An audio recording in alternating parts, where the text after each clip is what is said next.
บายดีทุกคนและสถานที่นี่แมนวิทยาได้เทคโนโลยีหัวเสียวจำปาสักแล้วพวกเฮาสิพาทุกคนไปหูจักกับสถานที่ต่างๆภายในโรงเรียนของพวกเฮาไปกันเลยและนี่คือของสมุดของวิทยาได้ของเฮานี่คือบรรยากาศในของสมุดของพวกเฮาในเวลาว่างมักจะมีนักศึกษาเข้ามาสอกหูหำเฮียนหาความรู้ใหม่ๆหรืออ่านนิยายอยู่เป็นประจำสถานที่นี้แม่นเดินสมุดสอนโรงเรียนเฮาที่มีไหวห้องหับการจัดงานต่างๆบอกว่าจะเป็นงานหับใบประกาศงานกินเดี่ยงบุญปีใหม่และงานสรรเริ่มฉลองต่างๆของเฮียนแล้วยังมีลานจอดรถอยู่ทั้งหลังอาคารเฮียนอีกด้วย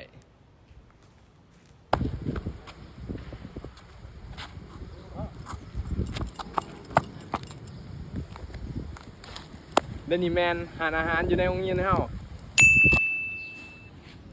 นี่คือหารอาหารของเพิ่นที่ตอบโจทย์นักเรียนนักศึกษาที่เข้ามารับประทานอาหารในยามว่างบ่ว่าจะเป็นโซนนั่งดินบ่ว่าจะเป็นโซนรับประทานอาหารทุกคนก็สามารถเข้ามารับประทานอาหารได้บ่แม่นตอบโจทย์แต่นักศึกษาในโรงเรียนของเฮาและนักศึกษาจากโรงเรียนอื่นพนักงานหรือว่ามวลชนคนทั่วไปก็สามารถเข้ามารับประทานอาหารอยู่ในห้องอาหารโรงเรียนเฮาได้เช่นกันแล้วพวกเฮามาทำความรู้จักกับโรงเรียนในวิทยาลัยกันเลยด้านนี้คือห้องซ้อมแป้งคอมพิวเตอร์ห้องซ้อมแป้งคอมพิวเตอร์แม่นห้องจัดเก็บอะไรอุปกรณ์คอมพิวเตอร์เพื่อห้องรับหลักสูตรการเรียนการสอนการซ้อมแป้งคอมพิวเตอร์เบื้องต้นนี่เป็นบรรยากาศ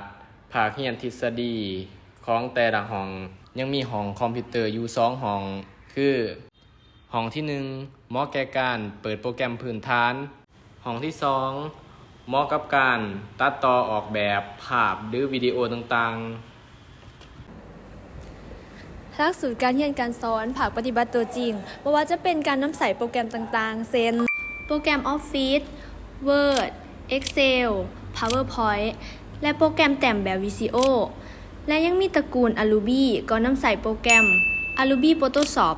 Adobe Animate และ Adobe Premiere Pro และ Vegas Pro และนี่คือกิจกรรมยามแดงอยู่วิทยาลัยของพวกเรา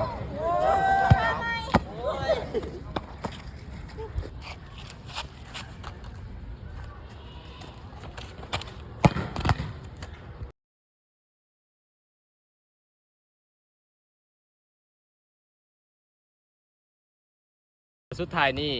ถ้าทานมากหากในสายการเรียนของพวกเรา HTC ยินดีต้อนรับสบายดี